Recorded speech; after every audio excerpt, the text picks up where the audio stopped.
Welcome to total genuine. आज आपके लिए इतनी जेन्युइन किस्म की न्यूज़ लेके आ रहे हैं जो आप लोगों को बहुत मज़ा आने वाला है। सबसे पहली बात, कौन सी कंपनी बैटरीज को नई टेक्नोलॉजी में ला रही है और बड़ा कुछ होने वाला है, इसकी मैं आपको डिटेल में बताने वाले हैं। दूसरी चीज़ यार, फरारी में आपका बॉय लुइस मिल्टन ने कुछ किया है, उसके बारे में बताते हैं आपको। और सबसे प्यारी और सबसे अच्छी न्यूज़, इससे हम खुश हुए हैं सुन के कि हमारे इदारे जो हैं उन्होंने शायद हमारी सुन ली, बिकॉज हमने कुछ अर्से पहले कहा था हमारे इदारों के पास रिटायरा होना चाहिए। अब कौन से इदारों ने लिए हम आपको इसके बारे में बताएंगे। Guys stay tuned.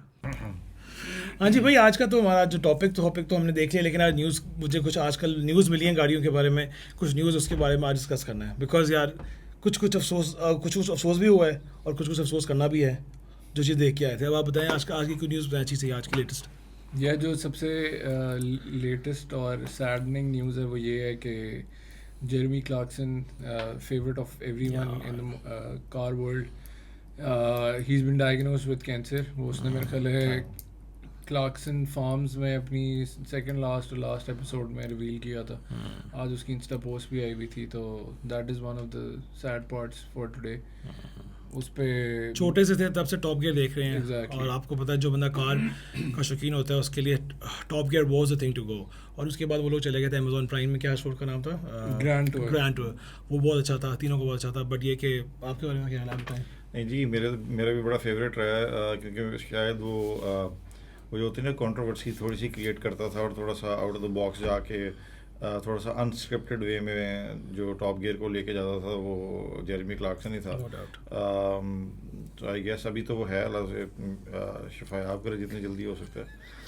मैंने कहा जब फातिहा कराने लगे। नहीं जिंदा है, अभी जिंदा है। क्या अभी जिंदा है। नहीं, बहुत ज़बरदस्त। और उसके साथ जो उसके दोनों पार्टनर्स हैं वो भी हमें बहुत पसंद थे। वो भी 3 थे तो हम भी 3 बनने की कोशिश कर रहे हैं। वैसे है नहीं ये, इनको हम कह रहे थे जर्मी क्लास यार TG total genuine top gear यार, ओ get the hint टीज यार, आप ये तो क्या लास्ट की बात बात क्यों है। बता दी है। रिचर्ड हैमंड, अल्लाह माफी दे रिचर्ड। श्रीलंका था। जेम्स में जेमी क्लार्कसन। नहीं, जेमी क्लार्कसन बहुत दिमाग है सारे के बाद। लेकिन चलें, खैर नहीं, वैसे शोगल मिला हो गया।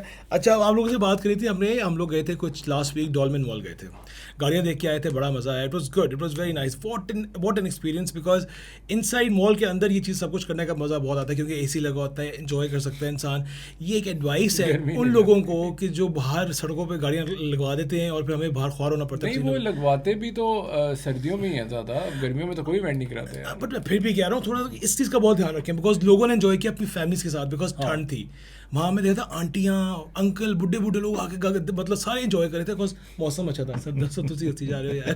नहीं सही बात है। आप अच्छा, बता- नहीं वैसे मैं खुद अप्रिशिएट करूंगा डॉल्मेन मॉल को कि उन्होंने इंडोर जगह प्रोवाइड की और वो एक बड़ा अच्छा माहौल हो गया। समर्स में ना बहुत वेट करना पड़ता है आपको, पूरा समर्स पाकिस्तान में लॉन्ग भी चलते हैं, 6-7 महीने तो समर्स रहते हैं इन एनी केस। तो 6-7 महीने अगर अभी वो एक्टिविटी ना हो रही हो तो ऑटो सेक्टर बड़ा सुनसान सा लगने लगता है। तो मेरा ख्याल है कि वॉज अ गुड इवेंट और बड़े आसानी से फोटोग्राफर भी और बाकी सारे लोग भी जो कवर करने आए हुए हैं उनके लिए बड़ी आसानी हो जाती है, फैमिलीज़ के लिए बड़ी आसानी हो जाती है। आजकल मैं देख रहा हूँ बाय द वे कि जो गाड़ियाँ देखने के लिए आए हुए होते हैं, अपना बाइंग डिसीजन बनाने के लिए आए होते हैं, वो पूरी फैमिली के साथ आते हैं और बच्चों की भी राय लेते हैं, बाकायदा सबको बिठा के देखते हैं।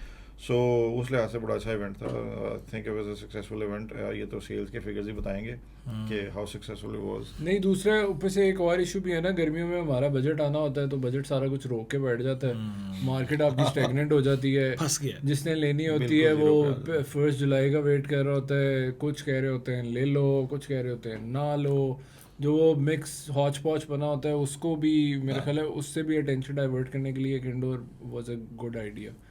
बजट की बात हो ही गई है तो प्लीज अभी तक ऊँट किसी करवट बैठा नहीं है ऊँट से वैसे। कहें बैठ जाए। लोगों ने गाड़ियाँ बुक करानी, प्लीज बैठ जाए यार। अभी एक और बात नहीं बताई, सॉरी मैं कट कर। हमें डॉल्मेन में इतने लोग मिले, हम लोगों ने हम अभी भी कहते हैं guys thank you so much, आपके लव का, आपके प्यार का, आपके नाम शाम तो हमें नहीं पता थे। आप लोगों का फोटोज़ हमने लिए, अगर कोई फोटोज़ हुई तो लगा देंगे साथ। लेकिन लिटरली आप लोगों ने इतना अच्छा रिस्पांस दिया और आप लोगों ने हमें रोक के हमारी तारीफ़ की। जिनको पसंद नहीं पिया उन्होंने भी तारीफ़ की, पता नहीं क्यों बट की, अच्छा लगा। सच्चे थे हमारे जो फैंस हैं, वी लव यू यार। जो आप लोग हमें फॉलो करते हो इंस्टा पे, टिकटॉक पे या यूट्यूब पे, एनीवेयर जहाँ भी करते हो, थैंक यू आप सो उस मच। फैन का बताना चाहोगे वो जिन्होंने पूछा कि 1 करोड़ में कौन सी गाड़ी लेनी चाहिए, फिर आपने बताया तो फिर उन्होंने कहा ये वाली भी ले लेते हैं और बताओ कोई गाड़ी। ओए फैन को कमाता यार वो है। क्या फैन थे यार, कमाल बंदे यार। अच्छे थे यार वो, उन्होंने ऑन द स्पॉट ही फिर दीपाल ली हाँ बुक बुक करा ली। और उसके बाद उन्होंने कहा कि और बताओ। मैंने कहा आप बजट कहते नहीं नहीं बताओ बताओ इलेक्ट्रिक ना हो बस। मैंने कहा फिर आप टीगो 9 देख लें। उन्होंने वो भी बुक करा ऐसे ली, फ़ोन तो किया या मुझे हाँ, चाहिए घर टीगो 9। तो मैंने कहा यार वेरी नाइस यार। और एक अंकल भी मिले थे हमें, उन्होंने क्या बताया कि उन्होंने गाड़ी पहले से ऑलरेडी की हुई थी बुक। उन्होंने सिर्फ इन्फॉर्मेशन चाहिए थी कि कुछ बता दें कि मेरी गाड़ी कब डिलीवर होगी। ही वाज उनको कुछ थोड़ा सा हो रहा था कि उन्होंने अभी तक क्लैरिटी नहीं आ Confusion थी, रही, हाँ। क्लैरिटी नहीं थी। फिर अहमद भाई ने फटाफट अपने जेबों से फ़ोन करा, छक ठक ठक करके उनको, अंकल अभी गाड़ी इस दिन आ रही है। वो इतने खुश हुए तो उन्होंने हमें बोला, और भी अगर वो हमारा देख रहे हैं हमें, हम आप ही की बात करें। एंड अंकल आपसे मिलकर बहुत खुशी हुई। और छोटे बच्चे तो बहुत ही मिले उनके, तो अब सबको नहीं हम कह सकते, लेकिन वेरी नाइस, बहुत मज़ा आया। और बताएं, और न्यूज़ कोई बताएं मज़े की। यार एक और डॉल्मेन मॉल से रिलेटेड है। हमने रेडारा से रिलेटेड इदारे की बात की थी, इदारे से रिलेटेड रेडारा की बात की थी, क्योंकि इदारों को डाले पसंद होते हैं। वो मेरा ख्याल है हमारी सुन ली है या पता नहीं पहले से वर्क्स था। बुक था। इस्लामाबाद पुलिस को पहले BYD ऑर्डर 2 मिली थी। अब उन्होंने कहा है कि इलेक्ट्रिक डाले भी ले लेने चाहिए। तो मेरे ख्याल इस्लामाबाद की हदूद जो है वो 200 किलोमीटर की रेंज के लिए काफ़ी होती है, तो वो भाग के कहीं चले थे। 200 के वही बात की थी यार, ये फिर भागने की बातें करता वही बात है। की। लेकिन वैसे ही बहुत सेंसिबल फैसला है ये। हाँ। मैं इसको पूरा सेकंड करूंगा कि बहुत अच्छा फैसला है कि आप लोगों ने अपने आप को पेट्रोल से EV पे लेके जा रहे हो, आपका खर्चा कम होगा। And I would say national exchanger पे लोड कम पड़ेगा। बात डेफिनेटली, Exchequer। हाँ एक्सचेकर पे। और दूसरी बात ये है कि जो प्रोटोकॉल में हमारे जो लोग लेके फिर रहे हैं, उनको ये गाड़ी प्रोटोकॉल में लेके फिरनी चाहिए। बिकॉज इसमें भी लोग पीछे बैठ जाते हैं, पीछे 2 लोगों से बीच में बंदा बैठ जाता है आराम से, तो यही लेके फिरनी चाहिए। That's good. लेकिन आपको ये पता होना चाहिए कि जो पीछे गाड़ी आ रही है डाले वाली, उसमें 200 किलोमीटर से ज़्यादा रेंज नहीं है। तो ये ना हो कि वो गार्ड पीछे रह जाए कहीं और आप 200 किलोमीटर ज़्यादा चला लो। थोड़ा सा ध्यान रखना है। और इसके अलावा बताएं कोई मजे की चीज़। इस VW का कुछ सुना है, कोई न्यूज़ क्या है ये? वो हाँ यार, एक बड़ी आज वैसे अफसोसनाक खबरें हैं, पता नहीं क्यों। जेरमी क्लार्कसन के बाद एक और हम आपसे शेयर करते हैं यूरोपियन न्यूज़। VW दुनिया का एक बड़ा कार मैन्युफैक्चरर है, तो जो चाइना के प्रेशर में आके कार इंडस्ट्री स्लम्प का शिकार है, तो वो जर्मनी में VW के साथ भी यही हो रहा है सेम। और उन्होंने हंड्रेड्स ऑफ जॉब्स जो हैं उन्होंने कट किए हैं अभी रिसेंटली। तो अब उन्होंने बेसिकली एक चाइनीज़ मैन्युफैक्चरर को भी ढूंढ रहे हैं जिसके साथ वो वेंचर में इलेक्ट्रिक गाड़ियाँ बनाएंगे। तो बस ये थोड़ी सी सैड न्यूज़ है जर्मन्स के लिए, क्योंकि German used to be known for the auto manufacturing. और अब वो भी डिथ्रोन हो गए हैं। मैंने BYD के बारे में मैं सुन रहा था कि BYD ने ये एम किया हुआ है कि बाय 2030 उन्होंने टोयोटा को भी डिथ्रोन करना है in the number of sales. तो वो उसके ऊपर लगे हुए हैं। वो उनका कोई क्लेम है कि उन्होंने 72 न्यू मॉडल्स लॉन्च करने हैं और उन्होंने बैटरी इंडस्ट्री में घुसना है। One thing that I wanted to tell you about BYD के BYD की प्रोडिक्शन ये है या ऑटो की प्रोडिक्शन ये है कि BYD की जो ग्रोथ है वो स्लो डाउन होगी। उसकी एक वजह ये है कि केटल जो CATL जो कि 40% मार्केट शेयर बैटरी का जो मार्केट शेयर है वो रखता है इंडस्ट्री में, उन्होंने एक ग्राउंड ब्रेकिंग चीज़ अपनी सोडियम में अचीव कर लिया, सोडियम बैटरीज़ में अचीव कर लिया, जिसमें बेसिकली सोडियम बैटरीज़ के साथ जो एनर्जी डेंसिटी का प्रॉब्लम चल रहा था वो उन्होंने किसी तरीके से हल कर लिया, जिसकी वजह से ये है कि अब वो सोडियम बैटरीज़ की कॉस्ट बड़ी फ्रैक्शनल कॉस्ट है as compare to lithium ion. वो सस्ता है, 3 टाइम्स चीपर है। दूसरा तो, ये सोडियम एक अबंडेंट रिसोर्स है। राइट। तो अभी तक BYD सोडियम वाली में अभी तक तो कोई ग्राउंड ब्रेकिंग चीज़ नहीं कर सका। तो अगर वो फर्स्ट इन द मार्केट हो जाते हैं तो फिर शायद BYD के जो ये क्लेम है कि उन्होंने बहुत ज़्यादा टोयोटा को डिथ्रोन करना है, बाकी सबको मार्केट से बाहर करना है, वो शायद मुश्किल हो जाए।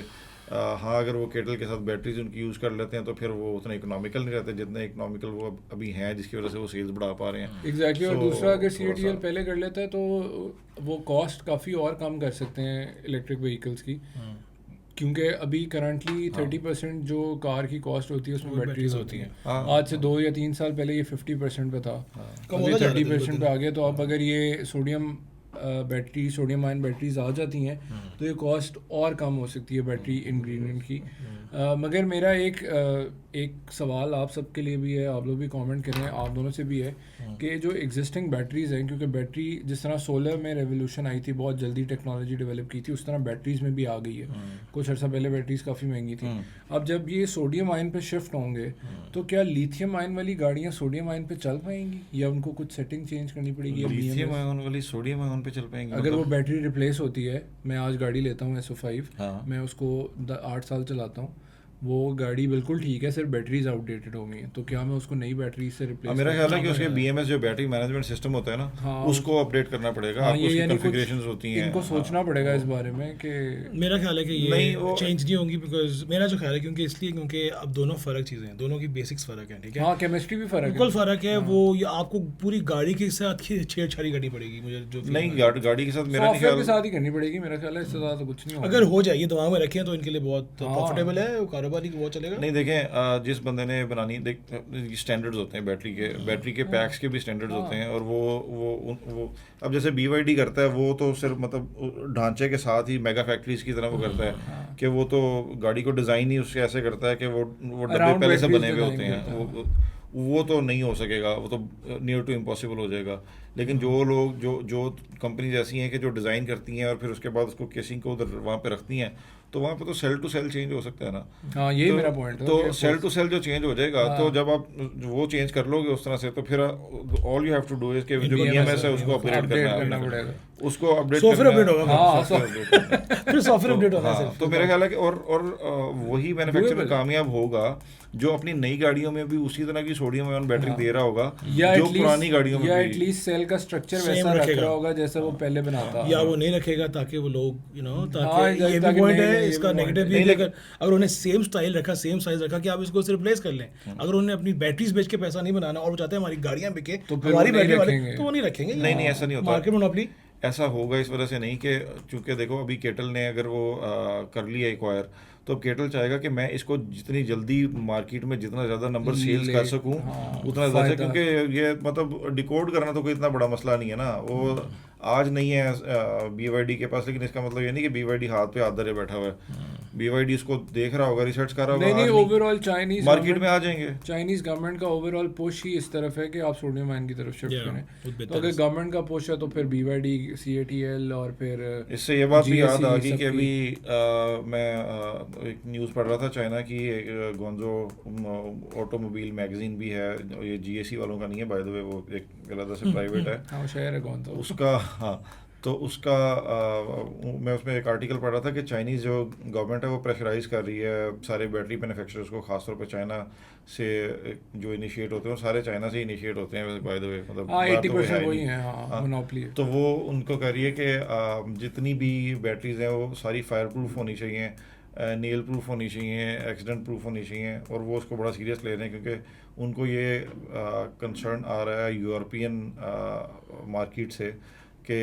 इस जो ये बैटरीज इतनी का मसला आ रहा है, इतनी जल्दी तरक्की कर रहे हैं बैटरीज वाले, तो कहीं ऐसा ना हो कि सेफ्टी में वो कोई कॉम्प्रोमाइज़ कर रहे हो, क्योंकि जब आप केमिकल चेंज करते हैं तो फिर वहाँ पे एक कंसर्न होता है कि अच्छा इस पर्टिकुलर केमिकल का फायर के साथ क्या रिएक्शन है, किसी के साथ क्या रिएक्शन नहीं।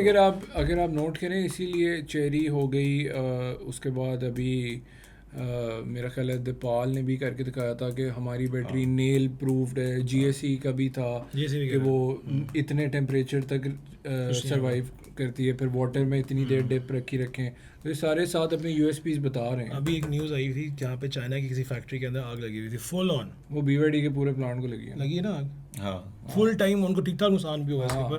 खैर वो अब आग लगी तो वो ठीक हो जाएगी। लेकिन गाइस, आप लोगों के लिए एक लास्ट क्वेश्चन आपने कमेंट में बताना है। इनको भी शायद पता है कि नहीं पता, उनको पता होगा ज़रूर। टोयोटा ने कुछ ब्रेक थ्रू किया है बैटरीज के अंदर, ठीक है, और वो उन्होंने कहा है कि हम चैलेंज करते हैं कि हम लोग इसकी अपनी बैटरी का जो हमारी कॉम्पोजिशन हमने की है, हम लोग चाइना को उड़ा देंगे इसके ऊपर। उन्होंने एक चीज़ बोली है, ये मैंने पढ़ा है कहीं। प्लीज़ अगर आपको इसके बारे में इन्फॉर्मेशन है कमेंट में लिखें, अगर बोंगी है तब भी लिखें।